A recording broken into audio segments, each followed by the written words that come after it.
अब नाम जप, हरिर्नामो हरिर्नामो हरिर्नामयो केवलम कलयु नास्तेव नास्तेव नास्तेव गति अन्यथा। कलयुग में दूसरी गति नहीं है, दूसरी गति नहीं है, दूसरी गति नहीं है। भगवान व्यासदेव जी 3 बार कह रहे हैं, केवल एक भगवान का नाम मंगल में। तुलसीदास हरिनाम सुधा तज सत हठ पियत विषय विष मांगी। अब जब थोड़ा नाम जब शुरू हुआ तो हमारी मांगे शुरू हो जाती हैं। तुलसीदास जी कहते हैं, भगवान नाम रूपी अमृत का त्याग करके, बेच करके ये विषय विष मांग रहा है। भगवान हमको ये दे दो, भगवान हमको ये दे। अरे भगवान का नाम जब करो कि भगवान आपके नाम से प्रेम हो जाए, आपसे प्रेम हो जाए, संसार से हमारा उद्धार हो जाए। ये जितने भी भोग आप भोग रहे हैं, कोई ऐसा भोग बताओ जो आज तक आपको सुखी कर पाया हो। क्योंकि गीता में भगवान श्री कृष्ण कहते हैं, ये ही संस्पर्शजा भोगा दुख योनय एवते आद्यंतवंतः कौन्तेव न तेषु रमते बुधा। जो बुद्धिमान पुरुष होते हैं वो अपना चित्त भोगों में न देकर परमात्मा में लगाते हैं। एक एक सेकंड हमारे जीवन से जा रहा है, हम मृत्यु के नजदीक पहुंच रहे हैं। कौन सी घटना हमारे प्राण ले ले हमें पता नहीं। हमारे पास नाम रूपी धन है नहीं। कबीरा सब जग निर्धना धनवंता नहीं कोई, धनवंता सोई जानिए जाके राम नाम धन होए। नाम रूपी धन कमाया नहीं, अब तुम्हारी दुर्दशा को कौन बचाएगा। इसलिए ये ही संस्पर्शजा भोगा दुख योनय एवते। जितने भी भोग हैं इनका परिणाम दुख मिलेगा। आद्यंतवंता, ये प्रारंभ में भी और अंत में भी दुखमय ही है। न तेषु रमते बुधा। इसलिए जितने से शरीर यात्रा हो जाए उतने विषयों का भोग करो। पवित्र भोजन पाओ, पवित्र जल पियो, पवित्र वस्त्र धारण करो, पवित्र विचारवान बनो, दूसरों का कल्याण हो, अपना कल्याण हो, दूसरे सुखी रहें, हम सुखी रहें, हमारी समाज, हमारा राष्ट्र समृद्ध और सुखवान बने, ऐसे हमारे विचार हों। तो इंद्रियों के द्वारा प्राप्त होने वाले भोगों में ही सुख खोजने वाला मूढ़ पुरुष होता है। बुद्धिमान पुरुष कभी भोगों में रमता नहीं, आवश्यकता के अनुसार उनको स्वीकार करके सत्य मार्ग का अनुसरण करता है, भजन करता है। जो भी कर्म करता है वो बहुत सोच समझ के कर्म करता है। छोटे से भी कर्म का आपको फल मिलेगा। एक महात्मा मांडव्य ऋषि 8 वर्ष के बच्चा थे, तो खेल रहे थे। खेल खेल में उन्होंने तितली पकड़ी और उसकी गुदा में बबूल का कांटा डाल के छोड़ दिया। तो जब मांडव्य ऋषि के रूप में तपस्या कर रहे थे तो राजा के यहां से चुरा कर चोर लोग भाग रहे थे संपत्ति, तो उनका पीछा करते हुए वो आए। तो उन्होंने सोचा ऋषि के आश्रम में यदि हम छुप जाएं तो बच जाएंगे। वो छुप गए। राजकर्मचारियों को पता चला तो मैं ऋषि सहित उन चोरों को माल सहित बंदी बना लिया। अब जब माल सहित बंदी बना लिया तो वहां सफाई देने की क्या बात है, सीधे सूली की सजा। तो उन महात्मा को भी सूली पे बैठाल दिया गया, जो मांडव्य ऋषि, महाभारत में एक प्रसंग आता है। अब जो ही सूली उनके गुदा द्वार में घुसी तो ध्यान भंग हुआ और पद्मासन लगाकर सूली पर बैठ गए। तेजस्वी महात्मा थे। जब दूसरे दिन अन्य अपराधियों को सूली की सजा देने का समय आया तो पुराने मृत अपराधियों को उतारा जाता था, तो वहां सब तो मर गए थे लेकिन मांडव्य ऋषि आसन पर बैठे थे।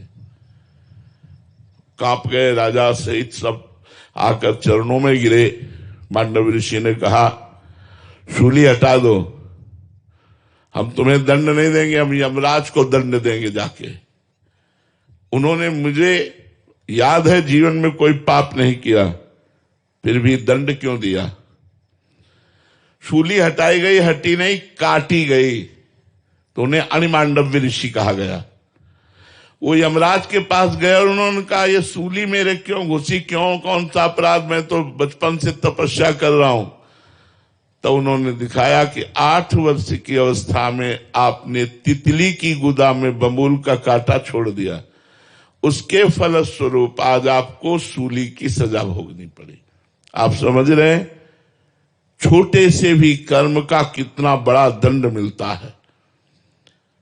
यहां भी देख लो, अपराध होता है 5 मिनट 10 मिनट और सजा होती है 20 साल, आजीवन, आजीवन कारावास या मौत की सजा, फांसी।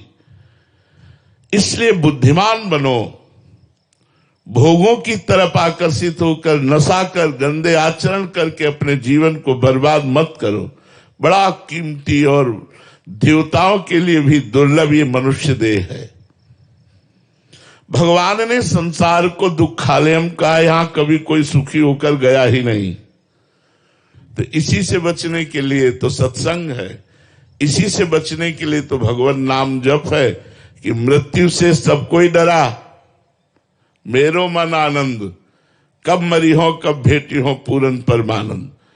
आप कुछ भी कर लो, डर, चिंता, शोक, निगेटिव विचार, इनसे आप नहीं बच सकते जब तक आप नाम जप नहीं करोगे, पवित्र भोजन नहीं पाओगे, अच्छे आचरण नहीं करोगे। जगत में द्रोह पैदा करके यहां से जो जाएगा उसे यहां अवश्य जन्म लेना पड़ेगा और द्रोह का हिसाब देना पड़ेगा। छल कपट द्रोह करके धन कमा करके आप सुखी नहीं हो सकते। 2 मित्र थे, दोनों बंबई धन कमाने के लिए गए। छोटा मोटा ऐसे ही कार्य करते करते थोड़ा धन हुआ, फिर दुकान खोली, फिर और धन।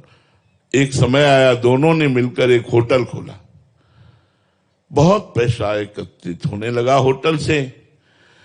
एक के मन में दूसरे के प्रति द्रोह पैदा हो गया कि इसको अगर मार डाला जाए तो पूरे होटल के मालिक हम हो जाएंगे। मारने में क्या लगता है, भोजन में पेय पदार्थ में जहर मिला के दे दिया, वो मर गया। अब तो अकेले मालिक। जब गांव लौट करके आए तो गांव वालों ने पूछा, वो तुम्हारे साथ गया था? बोले बस वो थोड़ी देर ही साथ रहा, इसके बाद वो कहां चला गया मुझे कोई पता नहीं, साफ बच गए। अब गांव में आकर खूब जमीन खरीदी, बढ़िया मकान बनाया, बंबई से तो चल ही रहा था होटल से। कुछ समय बाद ब्याह हुआ। ब्याह होते ही 1 वर्ष बाद लड़का पैदा हुआ। लड़का पैदा तो खुशी ही खुशी, आनंद ही आनंद छा रहा है। धीरे धीरे लड़का सयाना हुआ, उसे अमेरिका पढ़ने के लिए भेजा। खूब पैसा खर्चा कर, क्योंकि पैसा है। अब कैंसर हो गया लड़के को। अब ऐसी उल्टा चक्र चला कर्म का, फिर पैसा खर्चा होना शुरू हुआ। धीरे धीरे जमीन बिकी, होटल बिका, सब बिका, कर्जा हो गया। अब पैसा खर्चा करने के लिए नहीं, तब लड़के को बीमारी अवस्था में फिर घर लाए और पैर छाती से लगा के उसके रख के रो रहे थे, बेटा अब क्या करूं? तो उसने कहा, बेटा अब क्या करूं? एकांत में जो जहर दिया था उसी का कर्म फल तुम्हें देने के लिए मैं आया हूं। मैं तुम्हारा बेटा बेटा नहीं हूं। देख तेरा सर्वनाश करके अब मैं जा रहा हूं और तू जीवन भर अब तड़पेगा और दुखी रहेगा और कष्ट को भोगेगा। ये संतों के द्वारा दृष्टांत दिया गया। यदि आप पाप कर्म करेंगे तो आपके घर में ही वो पाप कर्म कोई रूप लेकर ऐसा पैदा होगा जो जीवन भर आपको दुख देगा, क्लेश देगा, अशांति देगा। इसलिए मनमानी मत करो, शास्त्र के अनुसार चलो, भगवान का नाम जप करो, पवित्र भोजन करो। जब तुम